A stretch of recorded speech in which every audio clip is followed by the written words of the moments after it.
Hey everyone, it's TK from Profit Stream, and in today's video, I'm gonna show you all you need to know about Google Forms.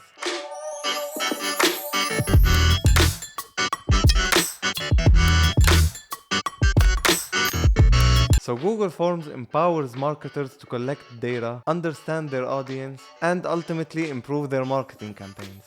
So with Google Forms, you can create engaging surveys, quizzes, polls, applications, and more, with no coding required. You can collect responses anywhere, anytime, from any device, and you can analyze and see the results instantly. Plus, it's free and accessible, unlimited forms on any device, plus it's customizable, and it's integrated with all your Google applications. Now, in the first part of the video, I'm gonna show you how to use Google Forms. Second part, I'm gonna show you which question format to use. A third part, we're gonna do a case study with a new product drop and how to approach it using Google Forms. And at the end, you're gonna know how to extract the data. So first off, you're gonna need to open Google Forms. You just go to your home page, click on this button, scroll down, there's your forms. Or you can access it by just typing in Google Forms. So first off, there is 3 sections: the questions, responses, and settings. Okay, now the settings, you can make it a quiz, and you can manage your responses. You can make collecting email addresses verified or responders input. So verified means you have to log in to answer the form. Here you can send responders a copy of their response, and allow response settings, and allow response editing, and limit it to 1 response. In the presentation, you'll manage how the form and responses are presented. They're all self-explanatory. Now when we scroll up back to responses, here you can see your responses. We'll go through that at the end of the video. Now let's click on the theme editor. Here you can edit the text styles. You can choose an image to put it here in the header, and you can play around with the colors as you wish. Now let's get back to the questions section. Now here you have a header for your form, and underneath it you can edit the text or insert a link or just remove all the formatting. Underneath it you have a description, same thing as the header, but you have a numbers list or bullet list. On the right here you have a plus sign. Here you add your questions. Now here's an input for your questions. On the right you can input an image, and on the right of it you can choose which question format you want for this question. Now you have short question, paragraph.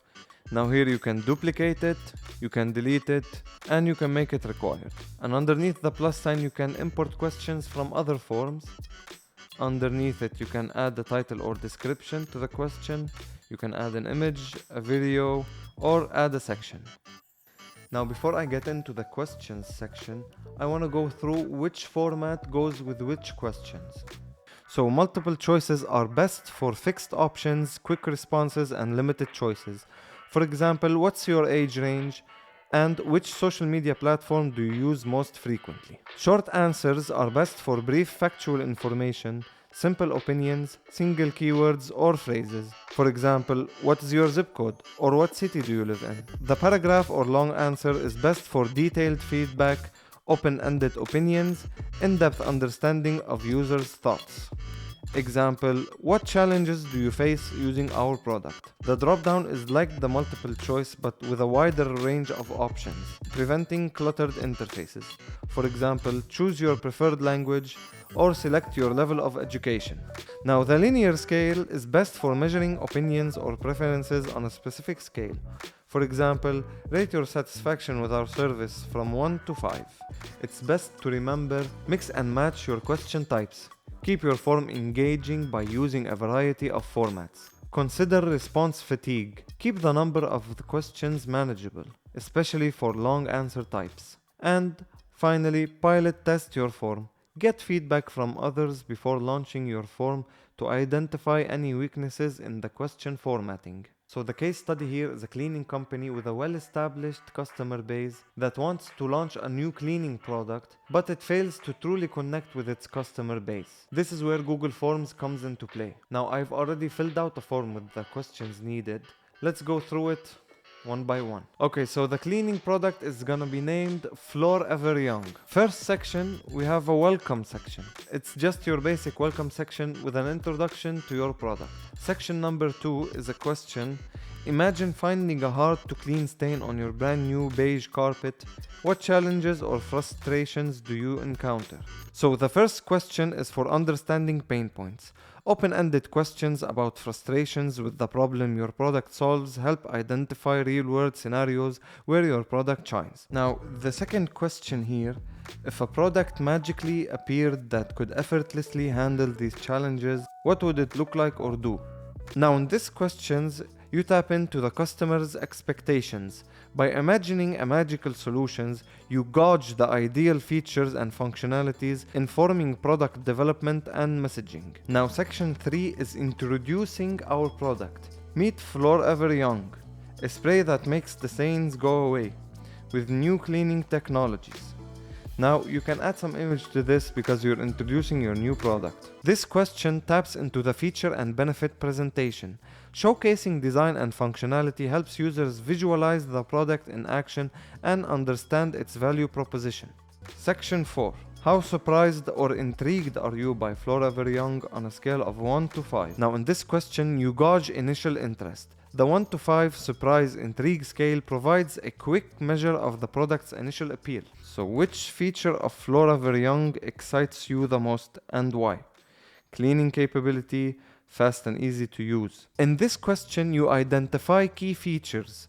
Multiple choice questions with open-ended follow-up help pinpoint which features resonate most with your audience. Now the next question. How well do you think Floor Ever Young would solve the challenges you mentioned earlier? This is a scale from 1 to 5, 1 being not effective at all, 5 being very effective. Here, you're showing the problem-solving effectiveness. The effectiveness scale assesses how well your product meets customer needs, identified in the earlier question. So the next question here is, imagine using Floor Ever Young in your daily life. What scenarios or situations would benefit most from it? Here in this question, you tap into the usage scenarios. Open-ended questions about daily life applications reveal broader use case and potential market expansion opportunities. Section number 6 is a feedback section. Okay. So, how likely would you purchase Floor Ever Young based on what you've seen so far? 1 being not likely at all, 5 being very likely. Here in this question, you tap into the purchase intent. The purchase likelihood scale measures early market traction and informed launch strategies. We talk about pricing. What price range would feel fair and reasonable for this product? Now in this question, you'll get the price sensitivity. Price range options reveal customer perception of product value and guide pricing decisions. The next question is, what aspects of Floor Ever Young could be improved or made even better? Any suggestions? In this question, you tap into the improvement suggestions. Open-ended feedback identifies specific areas for product refinement and marketing focus. What additional features or functionalities would make you even more enthusiastic about Floor Ever Young? In this question here, you get the additional feature desires. Understanding unmet needs through the open-ended questions can spark innovation and future product iterations. Now, section number 8, looking ahead. Would you be interested in receiving updates and exclusive offers about Floor Ever Young's launch? Now, in this section, you are building a community. Opt-in questions for updates and preferred communication channels allow nurturing an early adopter community. If yes, would you prefer email or social media updates? Here you can get your email for further marketing purposes. And at the end, you get the thank you section. Appreciation is crucial because appreciation builds loyalty. Expressing gratitude encourages continued engagement and positive brand associations.